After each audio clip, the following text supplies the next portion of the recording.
నమస్తే. ఇన్నాళ్ళు నన్ను సపోర్ట్ చేస్తూ, ఎంకరేజ్ చేస్తూ మీ ప్రేమని నాకు అందిస్తున్న ప్రతి ఒక్కరికి కృతజ్ఞతలు. అలాగే ఈ వీడియో కూడా ఖచ్చితంగా మీకు ఉపయోగపడుతుంది. లైక్, షేర్ అండ్ సబ్స్క్రైబ్ చేసి మీ సపోర్ట్‌ని నాకు అందించండి. అలాగే ఈ వీడియో పట్ల మీకున్న అభిప్రాయాన్ని కామెంట్ సెక్షన్‌లో కామెంట్ చేసి తెలియజేయండి. ఇప్పుడు వీడియోని చూద్దాం. అందరికీ నమస్కారం. Welcome to our channel. నేను పద్మిని. ముందుగా ప్రేక్షకులకి శ్రీ క్రోధి నామ సంవత్సర ఉగాది శుభాకాంక్షలు. ఉగాది అంటే ఖచ్చితంగా ఉగాది నుంచి మళ్ళీ వచ్చే ఉగాది వరకు మన రాశి ఎలా ఉంది, అది ఇచ్చేటటువంటి ఫలితాలు ఎలా ఉన్నాయి అనేది ఖచ్చితంగా చూసుకుంటాము. పంచాంగ శ్రవణం ఖచ్చితంగా ఉగాది నాడు చేస్తాము. అయితే ఈ సంవత్సరం కాలం పాటు కూడా ఈ క్రోధి నామ సంవత్సరం ద్వాదశ రాశులకి ఎలాంటి ఫలితాలను ఇవ్వబోతోందో మనకు తెలియచేయడానికి మనతో పాటు సిద్ధంగా ఉన్నారు వైదిక ఆస్ట్రాలజర్ అవినాష్ దాస్ గారు. మాట్లాడదాం. అవినాష్ గారు నమస్తే అండి. నమస్తే అండి. ఓం నమ శివాయ. ఓం నమో వెంకటేశాయ. ముందుగా మీకు ఉగాది శుభాకాంక్షలు. థ్యాంక్ యూ అండి. Thank you so much. Right. ఏంటి మీరు డిఫరెంట్ గా వేశారు ఇది? ఇది నార్త్ స్టైల్ అండి. కొంచెం మన ప్రేక్షకులు ఈజీగా అర్థం అవడానికి ఏ కన్ఫ్యూజన్ లేకుండా. రైట్. నార్త్ లో ఇలా వేస్తారు, మీరు ఈ స్టైల్లోనే చూస్తారా? అవునండి, ఈ స్టైల్లో చూస్తాను, సౌత్ లో చూస్తాను, నాకు అన్ని అర్థమవుతాయండి. ఇది ప్రేక్షకులు కొంచెం ఈజీగా అర్థమవుతుంది. లగ్నం మారదు, ఎప్పుడు లగ్నం ఓన్లీ ఇది ఈ ఇంట్లో పైన ఇల్లు అయితే ఉందో అదే లగ్నం. సో ఈజీగా అర్థమవుతుంది. సో ఈ క్రోధి నామ సంవత్సరం ఎలా ఉండబోతోంది, దేశకాలమాన పరిస్థితులు ఎలా ఉండబోతున్నాయి, ఎవరి చేత పాలింపబడుతున్నాం ఈ సంవత్సరం ఇత్యాది విషయాలు, అలాగే ద్వాదశ రాశి ఫలాలు కూడా మీ ద్వారా. ఈ సంవత్సరం ఎలా ఉండబోతుంది ముందు అది చెప్తానండి. ఈ సంవత్సరం రాజు అధిపతి కుజుడు కుజుడు చేత పాలించబడతాడు. కాబట్టి కుజుడు చేత రీఫార్మ్స్ ఉంటాయి. అది కాకుండా మన భారతదేశానికి ఈసారి ఏప్రిల్ 25న కుజ దశ మొదలవుతుంది. కాబట్టి కుజ దశ ఇంప్లికేషన్స్ ఉంటాయి. కుజ దశ ఇంప్లికేషన్స్ ఏంటంటే, ఫస్ట్ రియల్ ఎస్టేట్లో రెగ్యులేషన్ జరుగుతుంది. ఇప్పుడు దాకా మనం చూసాము, అడ్వాన్స్ ఇస్తాము, తర్వాత మన చేతికి ఫ్లాట్ రాదు. అవన్నీ ఇప్పటి నుంచి ఉండవు. చాలా జాగ్రత్తగా ప్రతిదీ రెగ్యులేషన్తో జరుగుతుంది. మన మినిమం ఒక గ్యారంటీ ఉంటుంది, మీ ఫ్లాట్ మీ చేతిలోకి వస్తుంది. గవర్నమెంట్ చేతిలోకి రియల్ ఎస్టేట్ని తీసుకోబోతుంది. ఒకటి ల్యాండ్, సెకండ్ అగ్రికల్చర్లో కూడా ఎంఎస్పి ప్రైస్ ఏదైతే ఉందో అది కూడా గవర్నమెంట్ ఫిక్స్ చేసి కంట్రోల్లో పెట్టి రెగ్యులేషన్ చేస్తుంది. సో అగ్రికల్చర్ గవర్నమెంట్ చేతిలోకి వెళ్తుంది, రియల్ ఎస్టేట్ గవర్నమెంట్ చేతిలోకి వెళ్తుంది. ఆర్మీ చాలా స్ట్రాంగ్ అవుతుంది.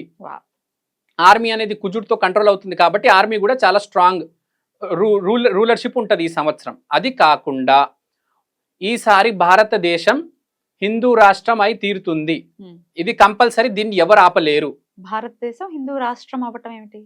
ఈసారి కుజుడు ఉన్నాడు అధిపతి కాబట్టి సనాతన ధర్మం ఒక విశిష్టత మొత్తం భారతదేశం ఉంటుంది. అంటే ఆధిపత్యం ఖచ్చితంగా ఎలాగో ఉంది, ఎందుకంటే మనం మెజారిటీ హైందవులే ఉన్నారు కాబట్టి హైందవం చాలా అద్భుతంగా ముందుకు వెళ్తుంది అని చెప్తూ. హైందవం చాలా అద్భుతంగా ముందుకు వెళ్తుంది. కొన్ని మత ఘర్షణలు కూడా జరుగుతాయి. ఇంకో పాయింట్ చాలా ఇంపార్టెంట్, ట్రాఫిక్ రూల్స్ మారబోతున్నాయి. చాలా సీరియస్ గా ట్రాఫిక్ రూల్స్ ఇంప్లిమెంట్ చేయబోతున్నారు. ఇప్పుడు లాగా ట్రాఫిక్ రూల్స్ ఉండవు, హైవే మీద యాక్సిడెంట్స్ ఉండవు. చాలా నీట్ గా కంట్రోల్ చేస్తారు. మొత్తం రోడ్డు మీద మీరు రాంగ్ రూట్ వెళ్ళినా ఫైన్ భారీగా వేస్తారు. హెల్మెట్ లేకపోయినా రూల్స్ అన్ని మారబోతున్నాయి. దుబాయ్ లో ట్రాఫిక్ కంట్రోల్ ఎంత సీరియస్ గా ఉంటది, ఇక్కడ ట్రాఫిక్ అంత సీరియస్ గా చేయబోతున్నారు. ల్యాండ్ రేట్స్ కూడా కొద్దిగా పెరిగే అవకాశం ఉంది. ప్లస్ ల్యాండ్ రెగ్యులేట్ చేస్తారు. అది కాకుండా రివర్స్ మైగ్రేషన్, కెనడా నుంచి ఆస్ట్రేలియా నుంచి చాలా మంది తిరిగి వస్తారు ఇక్కడికి. ఎందుకంటే బిజినెస్ ఆపర్చునిటీస్ బాగా పెరుగుతాయి. మనం వేరే దేశాల్లో చూస్తే ఈ laws, green laws, eco tax అని రకరకాలుగా ఇండస్ట్రీస్ పెట్టడం కష్టమైపోయింది. ఇండియాలో ఇప్పుడు చాలా అవకాశం ఉంది కాబట్టి ఎన్ఆర్ఐస్ అందరూ తిరిగి వస్తారు. రైట్ అండి. ఇక గ్రహస్థితి ఒకసారి మీరు చెప్పేసిన తర్వాత ద్వాదశ రాశి ఫలాల్లోకి వెళ్దాం. గ్రహస్థితి మాట్లాడితే మనం గురువు వృషభంలో ఉన్నాడు. అంటే కృతిక తర్వాత రోహిణి, తర్వాత మృగశిర, తర్వాత ఆరద్ర అలా పయనం చేస్తాడు. తర్వాత మనం తీసుకుంటే రాహు ఉత్తర భాద్రపదలోనే ఉంటాడు. శని పూర్వ భాద్రపదలో ఉంటాడు. కేతు గ్రహము హస్త నక్షత్రంలో ఉంది. ప్రెసెంట్ గురువు అయితే కృతికాలో ఉంది. మీకు ఆర్డర్ చెప్పాను, ఇది ఉత్తర భాద్రపద, ఇది పూర్వ భాద్రపద, ఇలా చెప్పాను. కానీ ప్రజలకు అర్థం అవ్వాలంటే ఫస్ట్ మీకు ఎక్స్ప్లెనేషన్ ఇస్తాను నేను. శాటర్న్ అంటే శని పూర్వ భాద్రపదలో ఉంది. పూర్వ భాద్రపద అంటే ఇప్పుడు దాకా ఏం జరిగింది, ముందు ఏమి జరగబోతుంది, అంటే పాస్ట్ లో ఏం తప్పులు చేశాము, ఇప్పుడు ఎలా సరిదిద్దుకుంటాము, ఈ తప్పులు సరిదిద్దుకొని మనం ముందుకెళ్ళి ఎలా డబ్బులు సంపాదిస్తాము. అంటే ప్రతి మనిషి ఈ సంవత్సరం డబ్బులు సంపాదించడం మనం ఇంకోటి మన పాస్ట్ లో ఏం చేసాము, ఫ్యూచర్ లో ఏం చేయబోతున్నాము అని ఒక ప్లానింగ్ వేసుకొని మెటీరియల్ గా వెళ్తాడు. ఈసారి మనిషి కొంచెం మెటీరియల్ గా ఉంటాడు ఈ సంవత్సరం బికాస్ ఆఫ్ సాటర్న్ ఇన్ పూర్వ భాద్రపద. తర్వాత రాహు ఉత్తర భాద్రపద. ఉత్తర భాద్రపద అంటే ఏంటి, మెటీరియల్ నుంచి స్పిరిచువల్ లోకి వెళ్ళడం. అరే ఇంత కష్టపడి నేను సంపాదించాను, ఎందుకు సంపాదించాను ఇదంతా, మా ఫ్యామిలీ మా పిల్లలు ఇదంతా ఓకే. సో ఆ మాయలో ఉంటాడు మనిషి. ఏమో కష్టపడుతూ ఉంటాడు, కానీ మాయ ఏమో ఏమంటుంది, కష్టపడితే ఇదంతా అవసరమా నాకు, ఎందుకు కష్టపడుతున్నాను, స్పిరిచువల్ గా నేను ఎలా అవ్వాలని ఉంది నాకు అంటే ఈ సంవత్సరం అలా ఉంటుంది. అంటే అంత కష్టపడతాడు శని. రాహు ఏమో మాయలో పెడతాడు అనమాట, ఆ స్పిరిచువాలిటీలో కూడా తీసుకెళ్ళిపోతాడు. అంటే బ్యాలెన్స్ చేపిస్తాడు జీవితాన్ని ఈ సంవత్సరం. కేతు ఎలాగో హస్త నక్షత్రంలోనే ఉన్నారు. కేతు హస్త నక్షత్రంలో ఉన్నాడంటే blessings. So blessings are very important for this year. ఈ సంవత్సరం బ్లెస్సింగ్స్ తీసుకొని వెళ్తే మనం చాలా మంచిది. ఓన్లీ కష్టపడితే కాదు, దాంతో పాటు బ్లెస్సింగ్స్ కూడా ఉండాలి. సో గురువు కృతిక నుంచి రోహిణి నుంచి మనం మృగశిర, తర్వాత ఆరద్ర. సో అలా ట్రావెల్ అవుతూ వెళ్తాడు. మీకు కృతిక గురించి స్టార్ ఆఫ్ ఫైర్, రోహిణి అంటే హ్యాపీనెస్. సో గురువు అనేది షిఫ్ట్ అవుతూ ఉంటది. సో ఒక్కొక్క నక్షత్రం వెళ్తూ కొద్దీ బేసిక్ గా కృతిక, రోహిణి, మృగశిర, ఆరద్ర ఇది ఒక ఆర్డర్. బేసిక్ గా రోహిణికి వెళ్తున్నప్పుడు చాలా హ్యాపీగా ఫీల్ అవుతాడు, కొంచెం కంటెంట్ గా ఉంటాడు. మిగతా అన్ని మీకు తెలిసిన ఇంకా మనం కష్టపడుతున్నాం కాబట్టి అది సపోర్ట్ చేస్తూ ఉంటది మనకు, కృతిక గాని మృగశిర గాని ఆరద్ర గాని. రైట్, ఇది గ్రహస్థితి. ఇప్పుడు ద్వాదశ రాశి ఫలాలు చూద్దామండి. అవినాష్ గారు, క్రోధినామ సంవత్సరం సింహరాశి వారికి ఎలా ఉండబోతుందండి? క్రోధినామ సంవత్సరం సింహరాశి వాళ్ళు ఆదాయం 2, వ్యయం 14. కాబట్టి కొంచెం ఖర్చు ఎక్కువ ఉంటది. 2 రూపాయలు ఖర్చు పెట్టే చోట 14 రూపాయలు ఖర్చు పెట్టాల్సి వస్తుంది. కేతువు 2వ ఇంట్లో ఉన్నాడు, రాహు 8వ ఇంట్లో ఉన్నాడు, గురువు గారు 10వ ఇంట్లో ఉన్నారు, శని 7వ ఇంట్లో ఉన్నారు.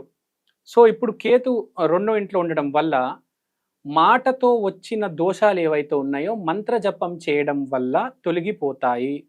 వాగ్దేవికి పూజించండి. వాగ్దేవిని పూజించడం వల్ల మాటతో వచ్చిన దోషాలన్నీ తొలగిపోతాయి. చాలా మంచిది.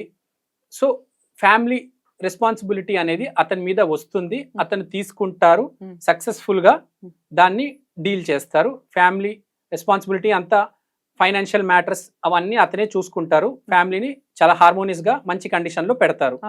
నెక్స్ట్ ఇప్పుడు మనం మాట్లాడుకుంటే గురువు 10వ ఇంట్లో ఉన్నారు.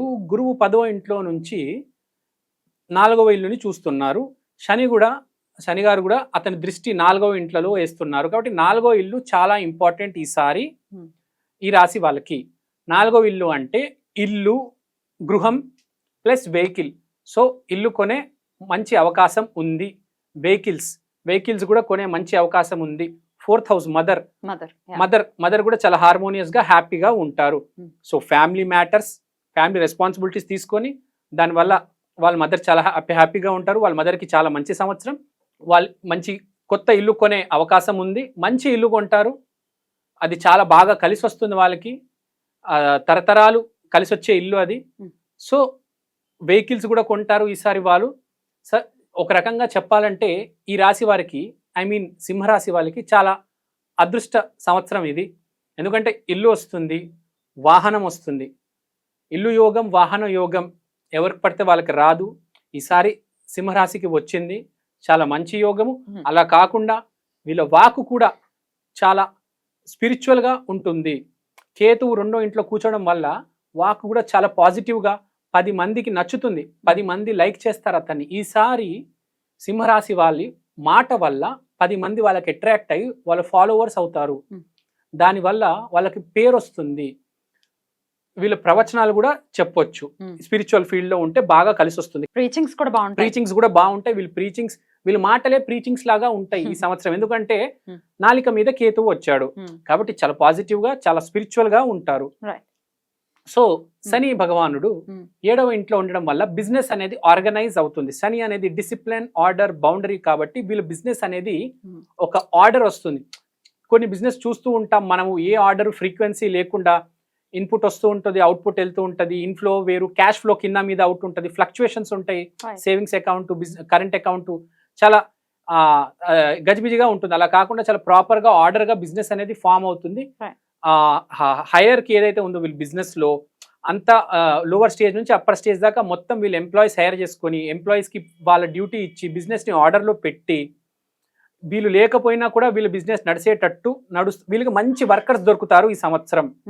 బ్యూటిఫుల్ వర్కర్స్, చాలా మంచి వాళ్ళు, హానెస్టీతో పనిచేసే వాళ్ళు. మనం చాలా మంది చూస్తుంటాం బయట ఇప్పుడు సొసైటీలో చాలా మంది వర్కర్స్ షాప్స్ లో పనిచేసే వాళ్ళకి హానెస్టీ ఉండదు, చాలా కరప్షన్ చేస్తారు, మొత్తం ప్రాఫిట్ చూపించరు, బ్యాలెన్స్ షీట్ తేడా వస్తుంది. అలా కాకుండా మంచి వర్కర్స్ దొరుకుతారు, బిజినెస్ బాగా నడుస్తుంది, చాలా హానెస్టీగా మంచి ప్రాఫిట్స్ వస్తాయి వీళ్ళకి ఈ సంవత్సరం. అష్టమ రాహు ఎట్లాంటి ఇంపాక్ట్? అష్టమ రాహు ఇంపాక్ట్ చెప్తే hidden secrets plus life force. So Rahu 8వ ఇంట్లో ఉండడం వల్ల వీళ్ళు అకల్ట్ నాలెడ్జ్ నేర్చుకోవచ్చు, అకల్ట్ నాలెడ్జ్ వైపు నేర్చుకోవచ్చు. భూమి కింద ఉండేవి ఆర్కియాలజీ, జెమ్ స్టోన్స్ గురించి, లేకపోతే ఆస్ట్రాలజీ కావచ్చు, వాస్తు కావచ్చు, స్పిరిచువాలిటీ కావచ్చు. అకల్ట్ సైన్సెస్ మీద ఇంట్రెస్ట్ పెరుగుతుంది అనుకోవచ్చా? అకల్ట్ సైన్సెస్ మీద ఇంట్రెస్ట్ పెరుగుతుంది. ఇంకా రాహు 8వ ఇంట్లో ఉండడం వల్ల unexpected wealth, most important, unexpected wealth రావడం జరుగుతుంది. 8,000 అనేది unexpected wealth, ancestral property. So marriage చేయడం వల్ల కూడా కొంతమందికి లాభాలు పొందుతారు. సో అన్ఎక్స్పెక్టెడ్ వెల్త్, అన్ఎక్స్పెక్టెడ్ గా మనకు వెల్త్ రావడం జరుగుతుంది. మనది ఏదైతే కాదో, అంటే మన యాన్సిస్టర్స్ నుంచి వచ్చేదే, కానీ మనం సంపాదించలేదు కదా, తరతరాలుగా వచ్చే యాన్సిస్ట్రల్ హెరిటేజ్. కాబట్టి వీళ్ళందరికీ యాన్సిస్ట్రల్ ప్రాపర్టీ సంవత్సరం, చాలా సంవత్సరాల నుంచి కోర్టు కేసులు అలా డ్రాగ్ అవుతూ ఉంటాయి. వాళ్ళందరికీ కేసులన్నీ సాల్వ్ అయ్యి చేతిలో అన్ఎక్స్పెక్టెడ్ వెల్త్ రావడం జరుగుతుంది. బ్యూటిఫుల్. అయినప్పటికీ ఈ సంవత్సరం మొత్తం కూడా వీళ్ళు చేసుకోవాల్సినటువంటి దైవారాధన ఏంటి? రాధమ్మ ఆరాధన చేసుకుంటే మంచిది. ఇంకా చెప్పాలంటే మన హైదరాబాద్ లోని ఇస్కాన్ టెంపుల్స్ ఉన్నాయి, హరే కృష్ణ హరే రామ టెంపుల్స్ ఉన్నాయి. ఆ టెంపుల్స్ కి వెళ్ళి రాధమ్మ ఆరాధన చేసుకుంటే బాగా ఉంటుంది. సింహరాశి వాళ్ళు దూసుకుంటూ ముందుకు పోతారు, బాగా కలిసి వస్తుంది దేవుడి వల్ల, రాధం వల్ల. రైట్. అయితే ఎంత పర్సెంటేజ్ బాగుంది అని అంటే ఏం చెప్తారు? నేను వీళ్ళకి చెప్పాలంటే 90% బాగుందని చెప్తానండి. రైట్, బ్యూటిఫుల్ అండి. చాలా చక్కటి ప్రొడిక్షన్స్ ని తెలియజేశారు. ఇక నెక్స్ట్ ఎపిసోడ్ లో కన్యా రాశి గురించి మాట్లాడుకుందాం. Thank you so very much. నమస్తే. థ్యాంక్ యూ అండి. నమస్తే.